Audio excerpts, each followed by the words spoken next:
Hare Krishna. Hare Krishna. Welcome. Om Namo Om Bhagavate Namo Vasudevaya. Bhagavate Vasudevaya. Text 21-22.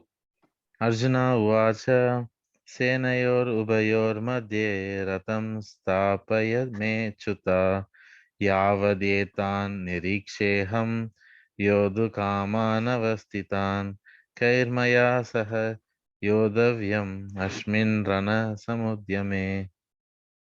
Arjuna said, O infallible one, please draw my chariot between the two armies so that I may see those present here whose desire to fight, who desire to fight and with whom I must contend in this great trial of arms.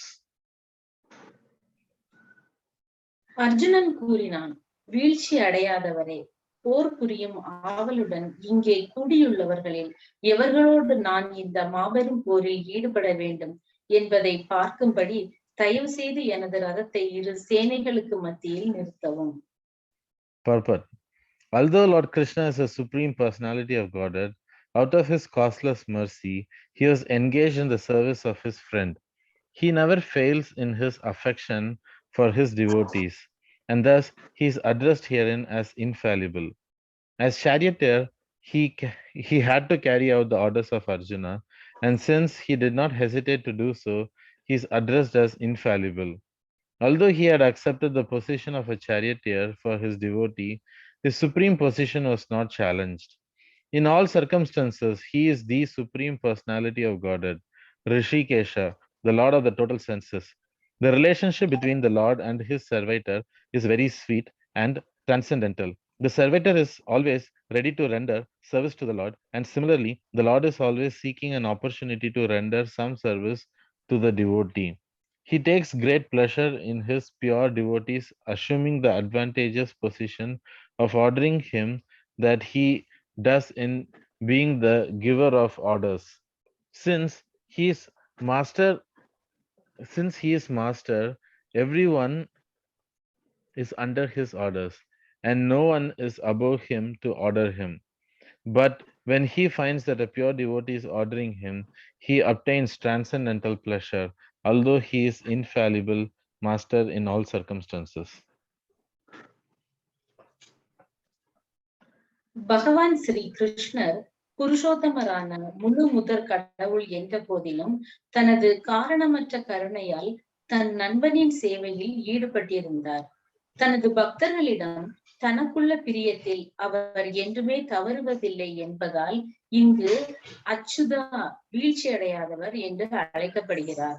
தேரோட்டி என்ற நிலையில் அர்ஜுனனது ஆணைகளை அவர் நிறைவேற்றியாக வேண்டும் என்பதால் அவர் அதற்கு தயங்கவில்லை. அவர் அச்சுதா என்று அழைக்கப்படுகிறார். தனது பக்தனுக்காக தேரோட்டியின் நிலையை அவர் ஏற்றுக்கொண்டிருந்தாலும் அவரது உன்னத நிலைக்கு இழிவு ஏதும் ஏற்படவில்லை. எல்லா சூழ்நிலைகளிலும் அவர் புருஷோத்தமரான முழு முதற் கடவுள், புலன்களின் அதிபதியான ரிஷிகேஷர், பகவானுக்கும் அவரது சேவகனுக்கும் இடையே உள்ள உறவு திவ்யமானதும் மிக சுவையானதுமாகும். சேவகன் எப்போதுமே பகவானுக்கு ஏதாவது சேவை செய்ய காத்து கொண்டிருக்கிறான். பகவானோ பக்தனுக்கு சேவை செய்யும் வாய்ப்பை எப்போதும் எதிர்நோக்குகிறார். தான் மற்றவர்களுக்கு ஆணையிடும் நிலையில் இருப்பதை காட்டிலும் தனது தூய பக்தன் தனக்கு ஆணையிடும் நிலையை ஏற்றுக்கொள்வதில் பகவான் பேரின்பம் காண்கிறார். அவரே எஜமானர் என்பதால் அனைவரும் அவரது ஆணைக்கு கீழ்ப்பட்டவர்கள். அவருக்கு ஆணையிடும் அளவிற்கு அவரை விட உயர்நிலையில் எவரும் இல்லை.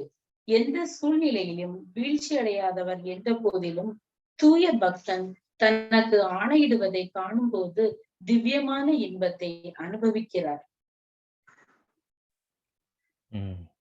As a pure devotee of the Lord, Arjuna had no desire to fight with his cousins and brothers, but he was forced to come onto the battlefield by the obstinacy of Duryodhana, who was never agreeable to any peaceful negotiation. Therefore, he was very anxious to see who the leading persons present on the battlefield were. Although there was no question of a peacemaking endeavor on the battlefield, he wanted to see them again and to see how much they were bent upon demanding an unwanted war. பகவானின் தூய பக்தனான அர்ஜுனன் தன் தாயாதிகளிடமும் சகோதரர்களிடமும் போர் புரிய விரும்பவில்லை. ஆனால் எவ்வித சமாதானத்திற்கும் இணங்காத துரியோதனின் பிடிவாதத்தினாலேயே அவன் போர்க்களத்திற்கு வர நேர்ந்தது. எனவே போர்க்களத்தின் தலைவர்கள் யார் என்பதை காண அவன் பேராவல் கொண்டிருந்தான். போர்க்களத்தில் சமாதான முயற்சி என்ற கேள்விக்கே இடமில்லை என்றாலும் அவர்களை மீண்டும் பார்க்கவும், தேவையற்ற இந்த போரில் ஈடுபட அவர்கள் எந்த அளவுக்கு தயாராக இருந்தனர் என்பதை பார்க்கவும் அவன் விரும்புகிறான். Text 23. Yochamanan aveksheham yayetetra samagataha datarashtrasya durbuddher yuddhe priya chikishavaha. Let me see those who have come here to fight, wishing to please the evil-minded son of Dhritarashtra. கெட்ட புத்தியுடைய திருதராஷ்டிரரின் மகனை மகிழ்விக்கும் விருப்பத்தோடு இங்கு போர் புரிய வந்திருப்பவர்களை நான் பார்க்க வேண்டும். Purport. It was an open secret that Duryodhana wanted to usurp the kingdom of the Pandavas by evil plans in collaboration with his father Dhritarashtra. Therefore, all persons who had joined the side of Duryodhana must have been birds of the same feather. Arjuna wanted to see them on the battlefield before the fight was begun, just to learn who they were, but he had no intention of proposing peace negotiations with them. It was also a fact that he wanted to see them to make an estimate of the strength which he had to face, although he was quite confident of victory because Krishna was sitting by his side. தந்தை திருதராஷ்டிரருடன் கூட்டு சேர்ந்து பாண்டவர்களின் அரசை சதி திட்டங்களால் ஆக்கிரமிக்க துரியோதனன் விரும்பினான் என்பதை அனைவரும் அறிந்த ரகசியமாகும். எனவே துரியோதனன் தரப்பில் இணைந்தவர்கள் அனைவரும் ஒரே குட்டையில் ஊறிய மட்டைகளாகவே இருக்க வேண்டும். போர்க்களத்தில் போர் தொடங்குவதற்கு முன் அத்தகையவர்கள் யார் என்பதை அர்ஜுனன் காண விரும்பினானே தவிர அவர்களோட அமைதி பேச்சுவார்த்தை நடத்தும் எண்ணம் அவனுக்கு இல்லை. கிருஷ்ணர் அருகில் அமர்ந்திருந்ததால் வெற்றியில் அர்ஜுனனுக்கு முழு நம்பிக்கை இருந்தது. இருப்பினும் தான் சந்திக்க உள்ள படையின் பலத்தை மதிப்பிடுவதற்காக அவர்களை காண விரும்பினான். Text 24. Sanjaya uvacha evam mukto rishikesho gudakeshena bharata shenayor ubayor madhye stapayitva ratottamam. Sanjaya said, O descendant of Bharata, having thus been addressed by Arjuna, Lord Krishna drew up the fine chariot in the midst of the armies of both parties. Sanjayan கூறினான், பரத குலத்தவரே, அர்ஜுனன் இவ்வாறு கூறியவுடன் பகவான் கிருஷ்ணர் அவனது உத்தம ரதத்தை இரு தரப்பு சேனைகளுக்கு மத்தியில் கொண்டு நிறுத்தினார். In this verse, Arjuna is referred to as Gudakesha. Gudaka means sleep, and one who conquers sleep is called Gudakesha. Sleep also means ignorance. So Arjuna conquered both sleep and ignorance because of his friendship with Krishna. As a great devotee of Krishna, he could not forget Krishna even for a moment, because that is the nature of a devotee. Either in waking or in sleep, a devotee of the Lord can never be free from thinking of Krishna's name, form, qualities, and pastimes. Thus, a devotee of Krishna can conquer both sleep and ignorance simply by thinking of Krishna constantly. This is called Krishna consciousness or samadhi. As Hrishikesha, or the director of the senses and mind of every living entity, Krishna could understand Arjuna's purpose in placing the chariot in the midst of the armies. Thus, he did so and spoke as follows. இந்த பதத்தில் அர்ஜுனன் குடாகேசன் என்று அழைக்கப்படுகிறான். குடாகா என்றால் உறக்கம். உறக்கத்தை வெல்பவன் குடாகேசன் என்று அழைக்கப்படுகிறான். உறக்கம் என்றால் அறியாமை என்றும் பொருள். கிருஷ்ணருடனான தனது நட்பால் தூக்கத்தையும் அறியாமையையும் அர்ஜுனன் வென்றிருந்தான். கிருஷ்ணரின் மிக சிறந்த பக்தன் என்பதால் அவனால் ஒரு கணமும் கிருஷ்ணரை மறக்க முடியாது. ஏனெனில் இதுவே பக்தனின் இயற்கை ஆகும்.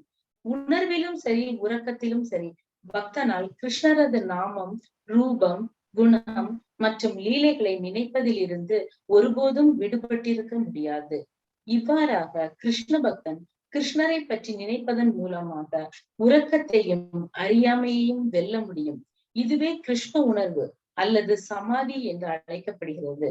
எல்லா உயிர்களின் புலன்களையும் மனதையும் வழிநடத்தும் ரிஷிகேசர் என்பதால் சேனைகளின் நடுவே தேரை நிறுத்தச் சொல்லும் அர்ஜுனனின் நோக்கத்தை கிருஷ்ணரால் புரிந்து கொள்ள முடிந்தது. அவ்வாறு தேரை நிறுத்திய பின் அவர் பின்வருமாறு பேசினார். Text 25. Bhishma Drona Pramukhataha Sarvesham cha Mahikshitam Vacha Partha Pashyaitan Samavetan Kuruniti.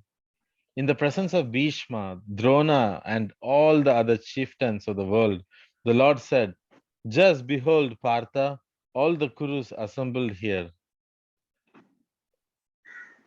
பீஷ்மர், துரோணர் மற்றும் உலக தலைவர்களின் முன்னிலையில் பார்த்தா இங்கு கூடியிருக்கும் குரு வம்சத்தினரை பார் என்று பகவான் கூறினார். As the supersoul of all living entities, Lord Krishna could understand what was going on in the mind of Arjuna. The use of the word Rishikesha in this connection indicates that he knew everything, and the word Partha, meaning the son of Pritha or Kunti, is also similarly significant in reference to Arjuna. As a friend, he wanted to inform Arjuna that because Arjuna was the son of Pritha, the sister of his own father Vasudeva, he had agreed to be the charioteer of Arjuna. Now, what did Krishna mean when he told Arjuna to behold the Kurus? Did Arjuna want to stop there and not fight? Krishna never expected such things from the son of his aunt Pritha.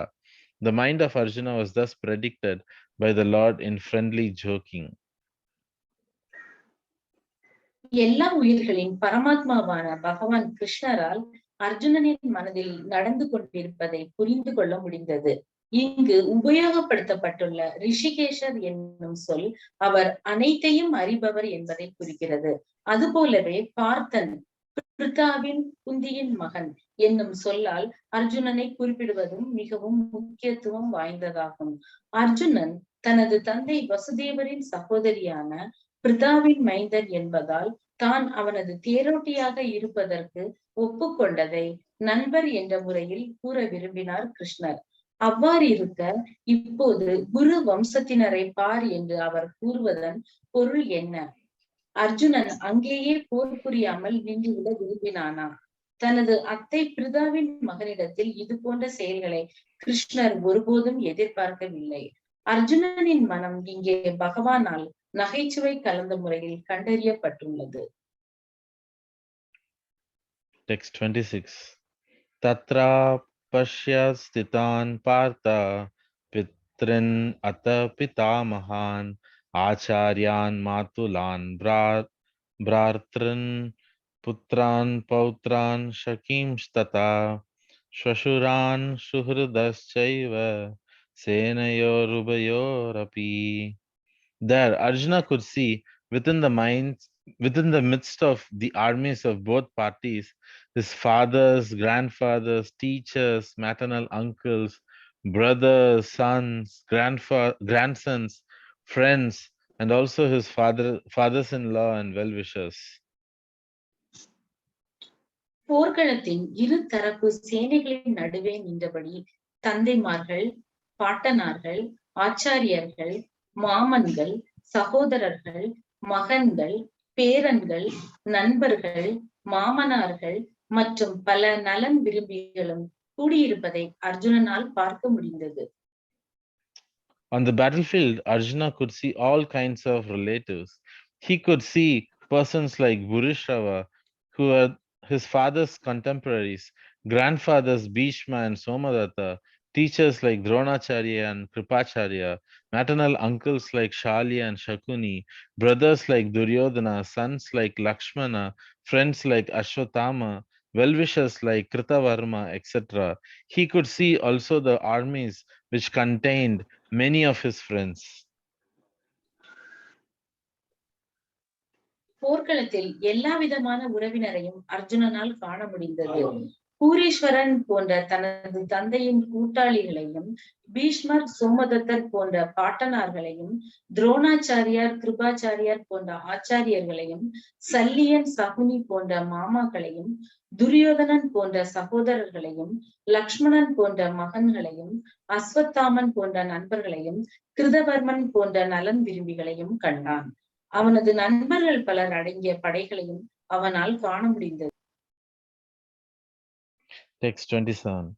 Tan shamikshya cha kaunteya sarvan bandhun avastitan kripaya paraya visto vishidanidam abravit.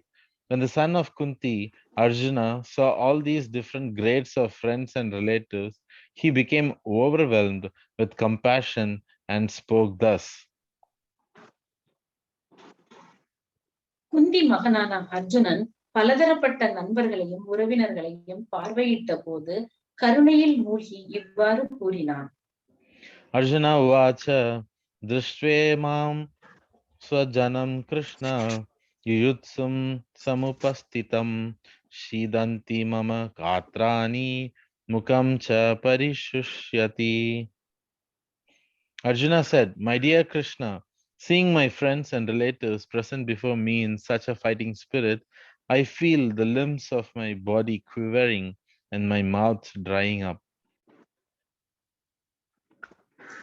Arjunan கூறினான், எனது அன்பு கிருஷ்ணரே, போரிடும் உணர்வுடன் என் முன் கூடியுள்ள எனது நண்பர்களையும் உறவினர்களையும் கண்டு என் உடல் அங்கங்கள் நடுங்கி வாய் உலர்வதை உணர்கிறேன்.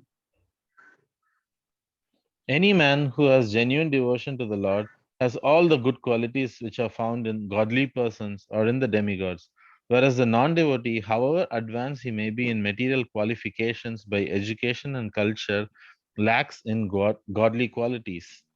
As such, Arjuna, just after seeing his kinsmen, friends, and relatives on the battlefield, was at once overwhelmed by compassion for them who had so decided to fight amongst themselves. As far as his soldiers were concerned, he was sympathetic from the beginning, but he felt compassion even for the soldiers of the opposite party, foreseeing their imminent death. And while he was so thinking, the limbs of his body began to quiver and his mouth became dry. He was more or less astonished to see their fighting spirit. Practically the whole community, all blood relatives of Arjuna, had come to fight with him. This overwhelmed a kind devotee like Arjuna. Although it is not mentioned here, still one can easily imagine that not only were Arjuna's bodily limbs quivering and his mouth drying up, but he was also crying out of compassion. Such symptoms in Arjuna were not due to weakness, but to his soft-heartedness, a characteristic of a pure devotee of the Lord. It is said, therefore, Yashasti Bhaktir Bhagavati Akinchana Sarvair Gunais Tatra Samasate Shura Harava Bhaktasya Kuto Mahad Guno Manoratenas Sati Davato Bahi. One who has unflinching devotion for the personality of Godhead has all the good qualities of the demigods, but one who is not a devotee of the Lord has only material qualifications that are of little value. This is because he is hovering on the mental plane and is certain to be attracted by the glaring material energy. Bhagavatam 5:18-12. தேவர்களிடம் காணக்கூடிய அனைத்து நற்குணங்களையும் நேர்மையான இறை பக்தியுடைய எந்த மனிதனிடமும் காண முடியும். அதே சமயம் தெய்வ பக்தியற்ற ஒருவன் கல்வி, பண்பாடு முதலியவற்றில் முன்னேறியவனாக இருப்பினும் தெய்வீக குணங்கள் அவனிடம் இருக்காது. எனவே தனது உறவினர்களையும் நண்பர்களையும் போர்க்களத்தில் கண்ட அர்ஜுனன் தங்களுக்குள் சண்டையிட முடிவு செய்திருந்த அவர்களின் மீதான இரக்கத்தால் மூழ்கி போனான். தனது வீரர்களை பொறுத்தவரை ஆரம்பத்திலிருந்தே அவன் அவர்களிடம் இரக்கம் கொண்டிருந்தான். ஆயினும் தற்போது எதிர்த்தரப்பு வீரர்களிடம் கூட அவர்களது நிச்சயமான மரணத்தை எண்ணி மிகவும் இரக்கப்படுகிறான். இவ்வாறு சிந்திக்கும் போது அவனது உடல் அங்கங்கள் நடுங்கி வாய் உலர்ந்து போகிறது. மற்றவர்களின் போரிடும் எண்ணத்தை கண்டு அவன் ஏறக்குறைய பெரும் ஆச்சரியமுற்றான். உண்மையில் வம்சம் முழுவதுமே அவனுடன் இரத்த சம்பந்தம் உள்ள உறவினர்கள் அனைவருமே அவனுடன் போர் புரிய வந்திருந்தனர். இது அன்பான பக்தனான அர்ஜுனனை மூழ்கடித்தது. இங்கு கூறப்படாத போதிலும் அவனது உடல் அங்கங்கள் நடுங்கி வாய் உலர்ந்ததோடு மட்டுமன்றி இரக்கத்தால் அளவும் செய்தான் என்பதை நாம் மனக்கண்ணில் எளிமையாக காண முடியும். அர்ஜுனனிடம் காணப்பட்ட இது போன்ற அறிகுறிகள் பலவீனத்தினால் அல்ல, இறைவனின் தூய பக்தனுக்கே உரிய மென்மையான இதயத்தினாலேயே. எனவே ஸ்ரீமத் பாகவதத்தில் 5:18-12 பின்வருமாறு கூறப்பட்டுள்ளது. பகவானிடம் சலனமற்ற பக்தியில் ஈடுபட்டுள்ளவர்களிடம் தேவர்களிடமுள்ள நற்குணங்களும் பொதிந்திருக்கும். ஆனால் பகவானின் பக்தனாக இல்லாதவனிடமோ மதிப்பற்ற பௌதீக குணங்களே இருக்கும். ஏனெனில் அவன் எப்போதும் மனத்தேரில் பயணம் செய்பவனும் கவர்ச்சி மிக்க பௌதீக சக்தியால் நிச்சயம் கவரப்படக்கூடியவனும் ஆவான். 29. Vepatuscha sharire me romaharshascha jayate gandivam shramasate hastat tvakchaiva paridahyate. My whole body is trembling, my hair is standing on end, my bow Gandiva is slipping from my hand, and my skin is burning. என் உடல் முழுவதும் நடுங்குகின்றது, மயிர் கூச்செறிகின்றது, என் வில்லான காண்டீபம் கையிலிருந்து நழுவுகின்றது, தோல் எரிகின்றது. There are two kinds of trembling of the body and two kinds of standings of the hair on end. Such phenomena occur either in great spiritual ecstasy out of great fear under material conditions. There is no fear in transcendental realization. Arjuna's symptoms in this situation are out of material fear, namely loss of life. This is evident from other symptoms also. He became so impatient that his famous bow Gandiva was slipping from his hands, and because his heart was burning within him, he was feeling a burning sensation of the skin. All this are due to a material conception of life. இரு விதமான உடல் நடுக்கமும் இருவிதமான மயிர் கூச்சமும் உண்டு. இந்த சின்னங்கள் மிகுந்த ஆன்மீக பரவசத்தினாலோ பௌதீக சூழ்நிலையின் பெரும் பயத்தினாலோ ஏற்படுபவை. தெய்வீக உணர்வு பெற்ற நிலையில் பயம் என்பதே கிடையாது. அர்ஜுனனுடைய தற்போதைய நிலையில் ஏற்படும் அறிகுறிகள் உயிர் நஷ்டத்தை உத்தேசித்த பௌதீக பயத்தால் ஏற்பட்டவையே. மற்ற அறிகுறிகளிலிருந்து இது தெளிவாக தெரிகிறது. தனது புகழ்பெற்ற வில்லான காண்டிபத்தை நழுவ விடுமளவிற்கு பொறுமை இழந்துள்ளான். உள்ளே அவனது இதயம் எரிந்ததால் தோல் எரிவது போல உணர்ந்தான். இவை அனைத்தும் வாழ்வை பற்றிய பௌதீக உணர்வால் ஏற்படுபவை ஆகும். Text 30. Nacha shaknomi avastatum brahmativa cha me manaha nimittani cha pashyami viparitani keshava. I am now unable to stand here any longer. I am forgetting myself and my mind is reeling. I see only causes of misfortune, O Krishna, killer of the Keshi demon. இனியும் என்னால் இங்கு நிற்க முடியாது. என் மனம் குழம்பி என்னையே மறக்கின்றேன். கேசி என்ற அரக்கனை அழித்தவரே, கிருஷ்ணரே, கெட்ட சகுனங்களையே நான் காண்கிறேன்.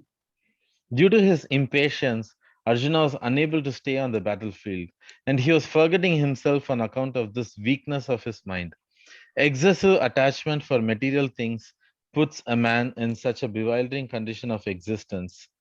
Bayam Ditiyabi Niveshataha Shat. Bhagavatam 11:237. Such fearfulness and loss of mental equilibrium take place in persons who are too affected by material conditions. Arjuna envisioned only painful reverses in the battlefield. He would not be happy even by gaining victory over the foe.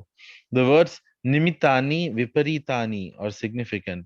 When a man sees only frustration in his expectations, he thinks, why am I here? Everything is interested in himself and his own welfare. No one is interested in the Supreme Self. Arjuna is showing ignorance of his real self-interest by Krishna's will. One's real self-interest lies in Vishnu or Krishna. The conditioned soul forgets this and therefore suffers material pains. Arjuna thought that his victory in the battle would only be a cause of lamentation for him.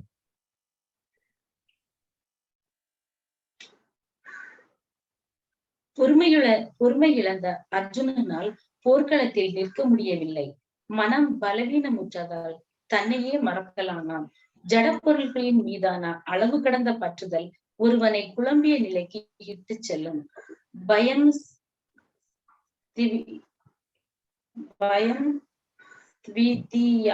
நிவேஷத சியாத். பாகவதம் 11:2-37. இத்தகைய பயமும் மனநிலையின் இழப்பும் பௌதீக நிலைகளால் மிகவும் பாதிக்கப்பட்டவர்களிடம் உண்டாகிறது. போர்க்களத்தில் அர்ஜுனன் துக்ககரமான விளைவுகளை மட்டுமே கண்டான். எதிரிகளை தோற்கடித்து வெற்றி பெறுவதிலும் அவன் மகிழ்ச்சி அடைய மாட்டான். நிமித்தானி விபரீதானி என்னும் சொற்கள் மிக முக்கியமானவை. எதிர்பார்ப்புகளில் ஏமாற்றத்தையே காணும் மனிதன் நான் ஏன் இங்கு இருக்கிறேன் என்று எண்ணுகிறான். ஒவ்வொருவரும் தன்னிலும் தன் சுயநலத்திலும் ஆர்வமுடையவர்களாக உள்ளனர். யாருமே பரமனின் மீது ஆர்வம் காட்டுவது இல்லை. கிருஷ்ணரின் ஏற்பாட்டினால் அர்ஜுனன் தனது உண்மையான சுயநலனை அறியாதிருப்பது போல தோற்றமளிக்கிறான். ஒருவரது உண்மையான சுயநலன் விஷ்ணுவிடம் கிருஷ்ணரிடம் உள்ளது. கட்டுண்ட ஆத்மா இதனை மறந்திருப்பதால் உலக துன்பங்களால் அவதியுறுகின்றான். இப்போரில் பெறப்படும் வெற்றி தனது துக்கத்தையே கொடுக்கும் என்று எண்ணுகிறான் அர்ஜுனன். ஹரே கிருஷ்ணா. ஹரே கிருஷ்ணா.